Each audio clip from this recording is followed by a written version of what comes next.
है, सवाल उठ रहे हैं कि क्या मंदी आने वाली है, क्या नौकरी जाने वाली है।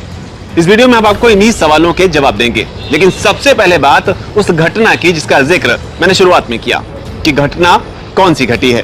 तो दोस्तों, भारत से करीब 6,500 किलोमीटर दूर यूरोप बसता है और यहीं पर यूरोपीय यूनियन की करेंसी है, वो है यूरो। जैसा कि हमारे यहाँ रुपया या अमेरिका में डॉलर है। अब हुआ यह है कि करीब 20 साल बाद अचानक यूरो की कीमत डॉलर के मुकाबले गिरकर लगभग उसके बराबर पहुंच गई है।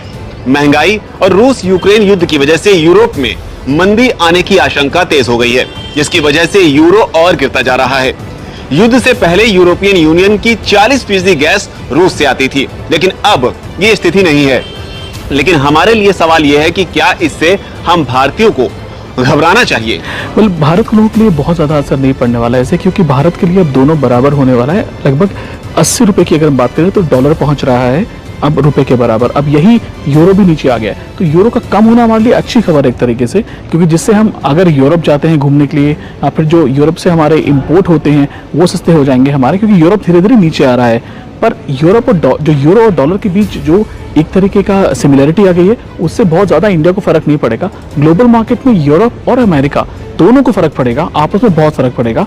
पर इंडिया के लिए बहुत, हम कह नहीं सकते कि बहुत अच्छी खबर है या बुरी है। हाँ, इसको ग्लोबल अगर पर्सपेक्टिव में देखें, परिदृश्य में देखें तो बहुत बड़ी चीज़ है, क्योंकि जब यूरोप बना था उसके बाद से ये बहुत समय तक ऐसा नहीं हुआ। यूरो हमेशा स्ट्रांग रहा डॉलर के, पर अब यूरो और डॉलर बराबर आ गए। तो ये बहुत बड़ी ग्लोबल खबर जरूर है, पर इंडिया पर इसका बहुत बड़ा असर नहीं या कुछ असर भी नहीं देखने को मिलेगा। खैर, उधर भारत ने भी एक बड़ा फैसला लिया है।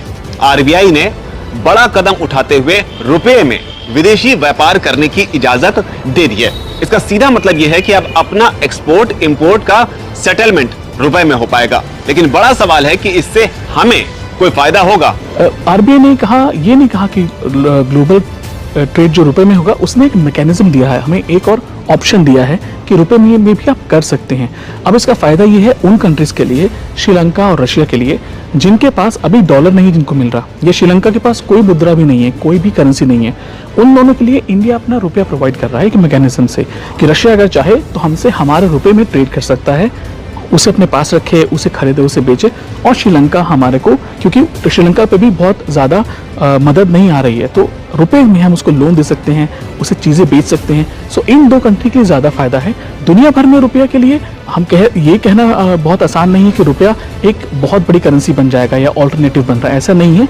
जो मेन डोमिनेंट फैक्टर है वो डॉलर ही बनेगा। डॉलर उल्टा स्ट्रांग पे स्ट्रांग हो रहा है, मतलब ज़्यादा सही हो रहा है, तभी तो तभी यूरो कमजोर पड़ रहा है, क्योंकि डॉलर ज्यादा स्ट्रांग हुआ है। अब डॉलर देखिए 80 रुपए पे पहुंच गया है लगभग, तो डॉलर स्ट्रांग हो रहा है। डॉलर ही हमेशा रिजर्व करेंसी रहेगी। उसके बाद भी अगर बात करें तो चाइना की जो युआन है वो थोड़ी ज्यादा मानी जाती है, या फिर जापान का येन ज्यादा माना जाता है। तो इंडियन रुपी को ग्लोबल पर्सपेक्टिव में देखें तो बहुत बड़ा मूवमेंट नहीं है, पर इंडिया के लिए श्रीलंका रशिया के ट्रेड को देखते हुए ये बहुत बड़ा कदम था। क्या मंदी आने वाली है? देखिए, भारत इतना बुरे तरीके में बुरे वक्त से नहीं गुजर रहा है। सबसे बुरे वक्त से जो गुजर रहे हैं वो है डेवलप्ड इकोनॉमी, यूरोप और अमेरिका। यूरोप ज़्यादा हम कहेंगे, क्योंकि यूरोप पे रशिया और यूक्रेन की लड़ाई का सीधा असर पड़ा है। रशिया और यूक्रेन से जो गैस आती थी, लगभग 40% गैस रशिया से आती थी यूरोप को। अब रशिया ने लड़ाई की वजह से वो गैस को काफ़ी कम कर दिया है। 2-3 दिन से नॉर्ड 1 स्ट्रीम पाइपलाइन जो है उससे गैस आ ही नहीं रही है।